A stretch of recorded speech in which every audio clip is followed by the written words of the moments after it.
Happy New Year, everyone. This is the FAMvestor Podcast, episode 71. Woo! Woo, woo, woo. So this is your host, Sunny Burns. And I'm your co-host, Sunmarie Burns. And today, it's a new year. We are recording this 3rd of January. You're listening to this, I think, 6th, 5th, 7th? The Thursday after the 3rd. Thursday after the 3rd of January. So you all are experiencing a new year, just like us, and thinking about the past year, how it was. 2020, that was an interesting year, and now we have 2021, which is starting out also to be that same kind of not really interesting year. But yeah, in that vein of new year, new beginnings, today we wanted to talk about reflecting, refreshing, and resetting your lifestyle. Yeah. So we want to dig a little bit into those 3 categories and talk about, how you can make sure you're on the right track you want to be and just set a life course that you really want to be living. Right. Yeah, I think it's important to, even if 2020 had happened to be a terrible year for you, I feel like it really wasn't that bad for us. For us, we managed pretty well. But, for a lot of people, it was pretty terrible. But I think it's very important to reflect, on all the good, all the bad, and just kind of really think about the journey you've been on. And, any course corrections you might want to take, anything that you want to just pat yourself on the back for. And yeah, just really take some time to reflect. We've already done the reflection portion of this year. We still are kind of working on our New Year's resolutions, but it's kind of something that we like to take our time with, not just sit there 10 minutes, write a few things down, and then done for the year, but right. Actually make meaningful content for ourselves through deep reflection, pondering on new things we want to get done, and then narrowing it down to quantifiable goals. Right. And like last year, I think it was episode 37 where we talked about goals, habits, and life planning. We kind of want to share with you some of our goals. That episode we shared our 2020 goals, some of which we hit, some of them we missed the mark on. And we want to kind of share with you our process of, how we are looking forward to this new year of 2021 and how our goals there and what we want to accomplish. Right. So without further ado, let's get to the show. You're listening to the FAMvestor Podcast. If you're looking to raise your family with intention, gain financial independence, and live a life of true freedom, you're in the right place. Join us as we explore together how to create thriving families, because strong families are the cornerstone for a world at peace. Reflect, refresh, and reset. So to the first point there on reflecting, I think, every year has its ups and its downs. And this year has certainly been quite an outlier there with a lot of unusual things that we've all had to go through. But I think, it's a year of finding the diamonds in the rough. It's been a rough year, but there are so many diamonds in each of our lives.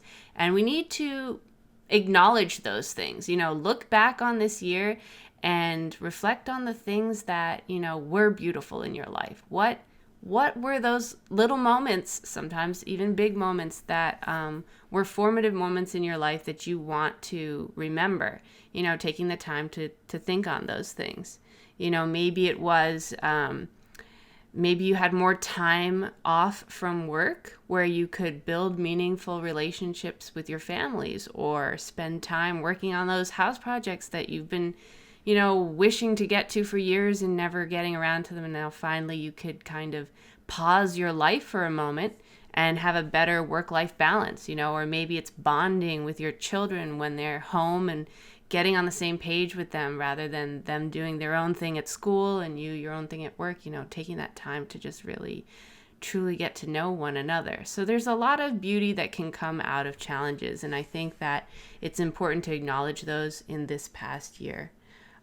Yeah, I feel like a lot of times we just don't give ourselves enough credit for what goes on. And when you actually take the time to sit down and think about, your year. A good tip for me, at least, I'm always taking pictures, so just going through my like photo camera reel and seeing, all the things that we did in the past year is pretty cool. And you realize, wow, yeah, it's actually, we did a lot. We got a lot more done than just sprang to mind when I just sat down to think about it.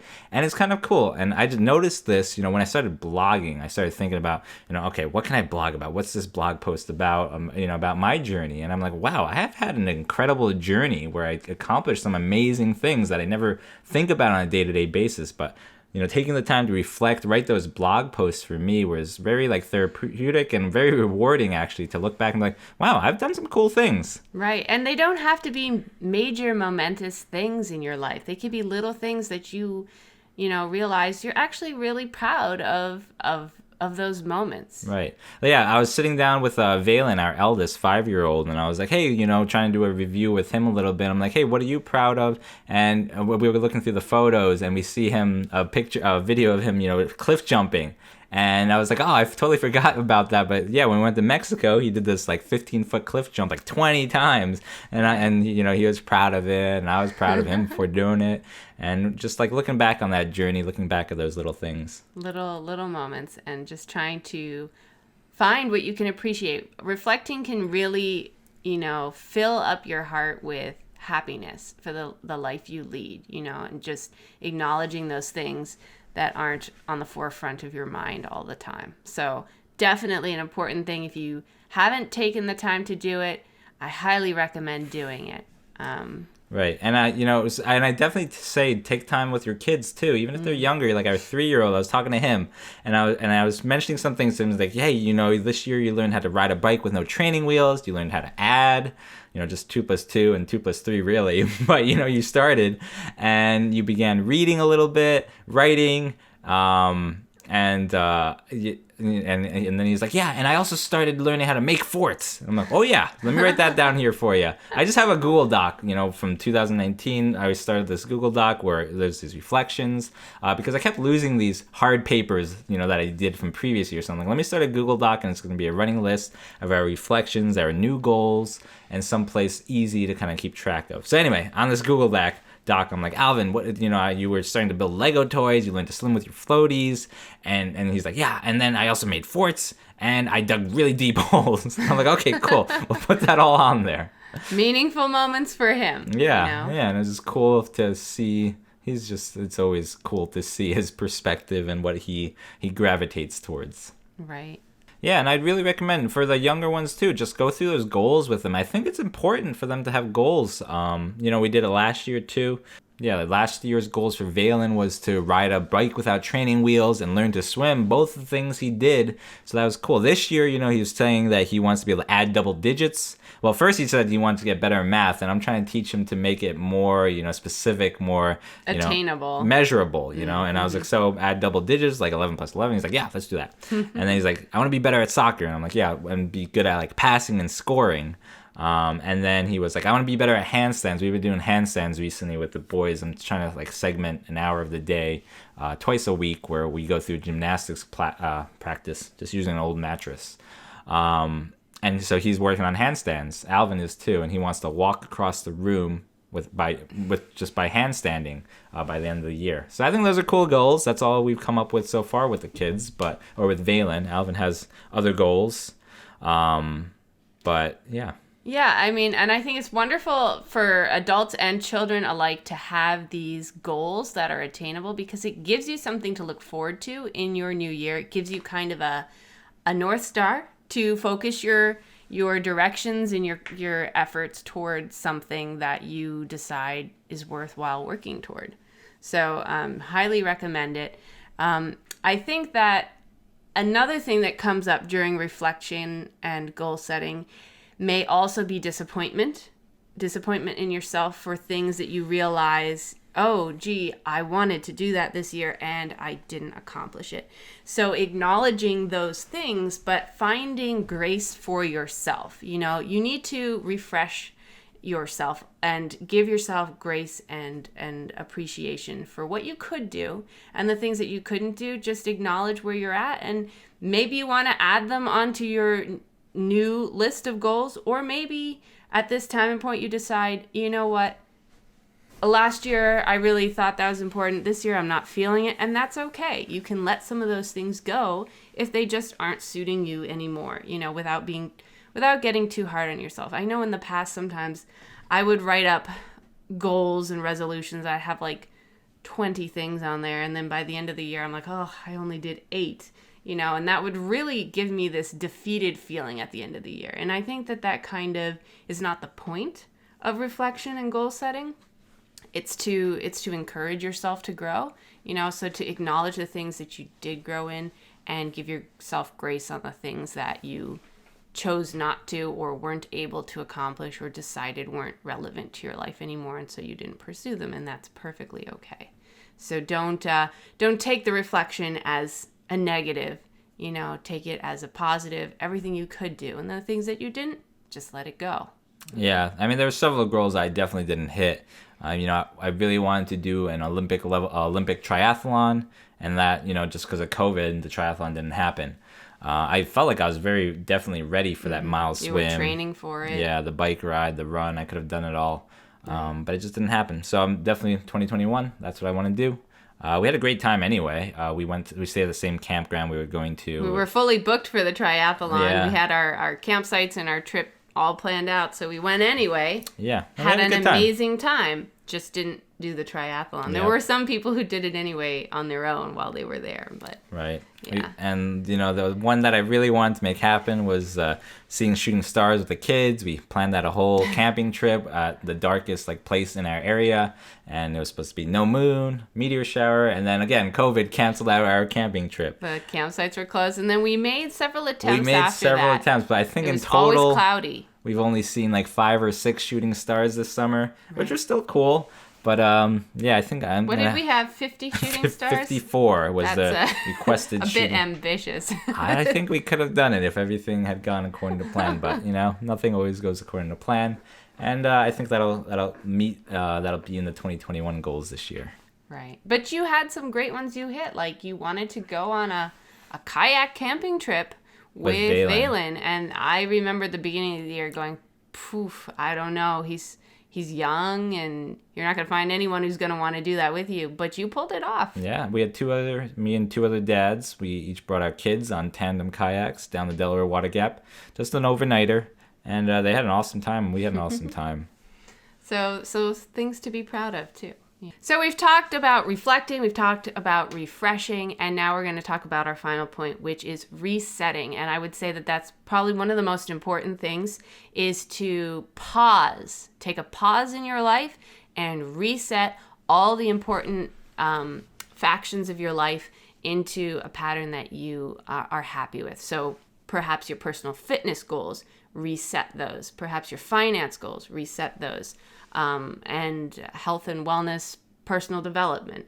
I notice for us, and I'm sure it's common for most, when the holidays come up on you, you start getting in a habit of spending more because you have more obligations, getting gifts for family members and shopping for the holidays and buying more food for the Thanksgiving and Christmas feasts or whatever feast you have, and you get in this habit of spending more than your typical disciplined month would be. Right. And it's very important to reset that, because otherwise you could continue down that slippery slope of just being a lot more casual with your credit card or your money, and not putting that in check and accepting the fact that, the latter part of the year is a time when you spend a little more freely, so you got to reset when the new year starts. Right. So every year we try to do it every couple of months. Actually, we go on a cash budget system where we're like, hey, we're taking out this amount of money, and that's all we're going to spend for that month. And that's a great way to reset, rebaseline. Just take out whatever your monthly budget is, or make up an amount. $500, $1,000, $2,000. Just take that out and try to spend only that amount. And if you're spending online, just have 2 envelopes. This is budgeted amount, and then have used amount, and just put that cash away like that. Highly recommend trying to do it all cash and not using your card as much as possible, just because with the cash, it is concrete. You can see it floating away every time you go to the register and spend it. And also, if you don't happen to have it on you, you're a lot more inclined not to spend Right. what you don't have on you. So it's a great way of kind of getting yourself back in shape with your finance goals. Right. Or if you just want to stick digitally, just keep a simple note on your phone or a little, spreadsheet and just tally up, how much you're spending. Right. So it's also important to reset your diet objectives, your health objectives. Yeah, from Thanksgiving, it's kind of all downhill. Then you got Christmas dinner and just all the New Year's candies partying. and the cakes and the pies and the snacks and it builds up, and you've got to put that in check too, because you don't want to continue that habit year round. It's okay once in a while. Yeah, I feel like it's important to reset that palate too, because you just get used to all this savory foods, and then you don't want anything bland and healthy anymore. You just want more salt and more sauce and more juice, more sugar, sweeter, and I feel like it's important to do a reset. And what we've done in previous years, and I think we want to do it again this year coming up soon, is like a 7-day like kind of palate cleanse, where a raw diet essentially, where we're not cooking anything, we're not adding sugar, salts. It's really just raw foods. What do we usually cook during raw diets? I'm forgetting. I mean, lots of salads, and we make our own dressings, an olive oil and vinegar dressing with some spices in it, or something very simple, very basic ingredients. Just no processed foods. Smoothies, green smoothies, fruit smoothies, and anything that isn't processed. We don't really allow ourselves even things like the condiments, like ketchup and mustard and so forth. It is a very abrupt change, but it is good to reset the palate, because then you can ease back into a healthier lifestyle choice. Your mouth isn't like craving the greasy burger. It's okay with having a nice lean fillet of salmon or chicken or something like that. It's effective, and we usually only do it 7 days. We're going to do it 7 days, right? Yep. So we'll report to you guys in 4 weeks when our next solo podcast airs, and we'll say how it goes. Another thing I like to do is give up sugar for a certain set amount of time. And say for myself, like, okay, I'm going to do 40 days without consuming processed sugar or chocolate. Sometimes I just isolate it to chocolate, because chocolate is the biggest culprit for me. Just say, all right, I'm just not going to do chocolate for 40 days. And that kind of helps me to build up that personal discipline and, let myself know that I am in control. It's not my stomach or my whims telling me I'm eating this because I feel like it. It's because I make a choice, and it's a thought out thing. So that's really a great thing to do too, if you happen to have a sweet tooth like I do. Right. Yeah, I think it's important to incorporate these challenges, to really reset yourself, because we're always trying to get the most ease and comfort. That's just naturally what our body wants to do, just find the ease and comfort. But that's not always really what's best for us. What's best for us to really grow. Growth doesn't come in ease and comfort. It comes from challenges. Right. And you those things sometimes, they may be the more comfortable route, but they don't necessarily make you feel better about yourself. And if you're indulging yourself in things that you wish you weren't, you're not going to feel good about the person you are, inside or out. And you want to be able to wake up in the morning, look at yourself in the mirror and say, I am happy with where I am at in life. And the best way to do that is through challenges. It's not easy, it's not fun, but at the end of the day, you're proud of yourself when you complete a challenge. And if you're not challenging yourself, you don't get that reward of feeling proud of yourself for what you're doing. One of the big challenges we took on in 2019 during the midst of all of COVID was 75 Hard, where we did two 45-minute workouts a day, one being outdoors. Rain or shine. Right, drinking a gallon of water a day, reading 10 pages of a book a day. A nonfiction self-improvement book. Right, and that habit we've kept going with is reading nightly a nonfiction book. Although I'm okay to incorporate fiction. We just got Crazy Rich Asians. I think that might be a fun read. Yeah. We got another nonfiction book.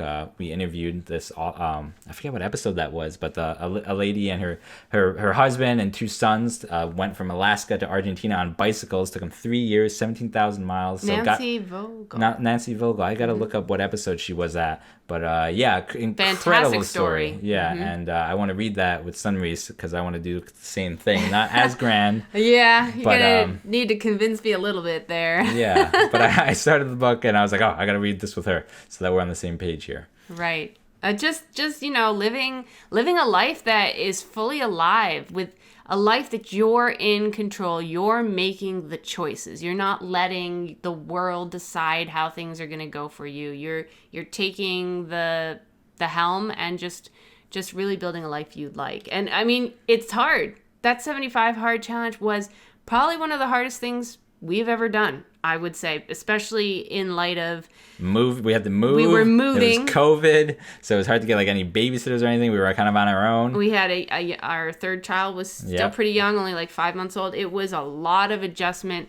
And then to still take that challenge on was like, whew, I don't know if we could do it. We're very proud of ourselves for getting it done. We got it done, and just the feeling of knowing we can do this is very empowering. And this year we want to start out the year strong. We're starting up a program called Lifebook. It was highly recommended to me by a couple of friends, actually, but most notably our number one fan, Sammy Uyama, who's listening to this podcast very dedicatedly, I'm sure. Shout out to you, Sammy. He was on the podcast too recently. Oh, man, I got to get these podcast numbers out. But he was on the podcast recently.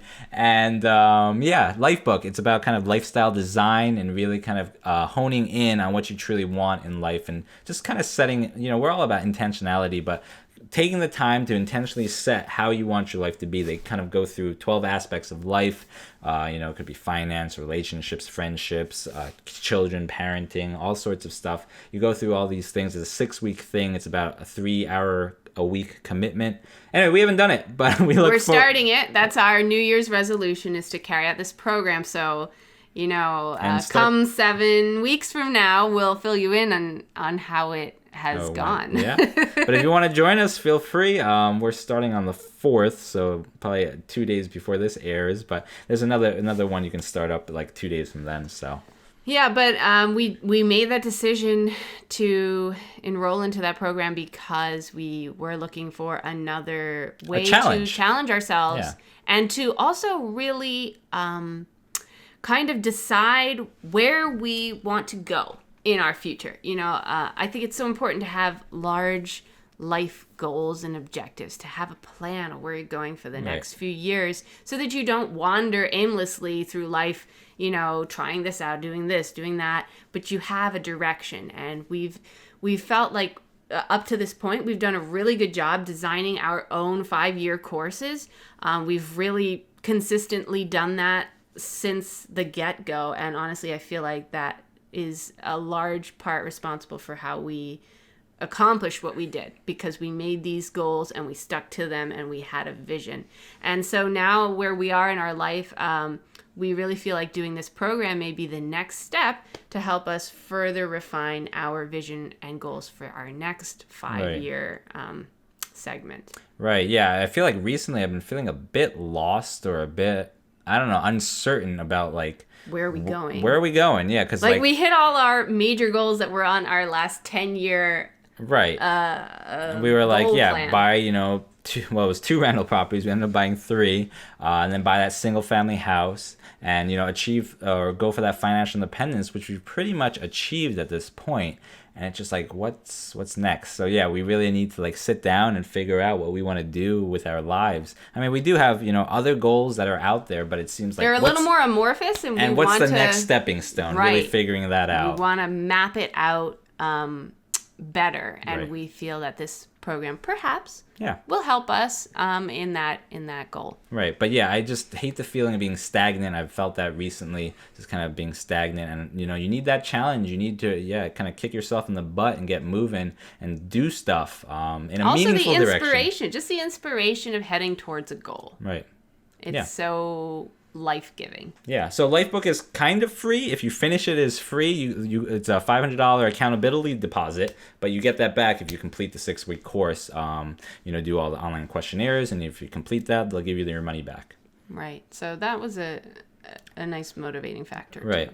Talking about reset, one thing, we've mentioned this many times on the podcast, but one thing we do for like a relationship reset is read the 5 love languages every year. I think we still have like 30 minutes to go on the 5 Love Languages. We're the We tail started in end. October, and we're still kind of just listening. The kids eat into our audiobook time these days because all they want is Boxcar Children when we're in the Or car. the Magic Tree House. Magic Treehouse recently. They love too. their audiobooks as Yeah. much as we do, and so, So- it's competing for time on the broadcast when we're driving in the Yeah. cars. Yeah, although we've been reading another relationship book for the last couple months too. And Yeah, we're if hard copy reading that. I that. think we'll finish tonight actually. Yeah. But regardless, relationship reset. So we do that So important. every year. No matter where you're at, if you are in a good place in your relationship, it can be better. If you are in a rough spot in your relationship, it can be better. You can work on those things by simply choosing to work on them, by, reading something that is as relationship advice or helping yourself grow. Yeah, just don't. Taking a challenge to, there's things like the Love Dare. You can take the Love Dare, and it's like 40 ways to love your spouse better through acts of kindness and all sorts of things. There's all sorts of great programs you can do to reset your relationship and build a better, more meaningful communication as a couple. Yeah. Or as parents and family too. Yeah. So all those things, things to think about when you're setting out for goal setting this year. Really take the time to reflect, to give yourself grace, refresh your spirit, and reset your lifestyle and set yourself back on the course that you want to be on. This is your life and yours only, and you are in control, so make it the best life possible. Yeah, that was good. You got all 3 points. I wasn't sure you were going to do it. Look at that. I'm impressed. That was good. So, guys, we hope you enjoyed this episode. And yeah, take life by the helms. You are in charge of your life. And challenge yourself. Really think about how to reinvigorate your life, and constantly bring in good stimulus to do that, to create growth for yourself, Right. and to achieve the life that you want to be leading. Push the noise out of your head. There is a lot of noise in So the world much today. noise. So much fear, so much uncertainty, so much negativity, so much sadness. There is so much out there that is bombarding us 2020 and now spilling into 2021. Try to silence that fear in your mind. Set your course and center yourself on that direction and those objectives, and then just go forward with it with confidence and grace. You're doing good today. Thank you. That was good. Okay, guys, enjoy your 2021. Get it off on a good start. Happy New Year, everyone. Yeah, have a good one. Godspeed.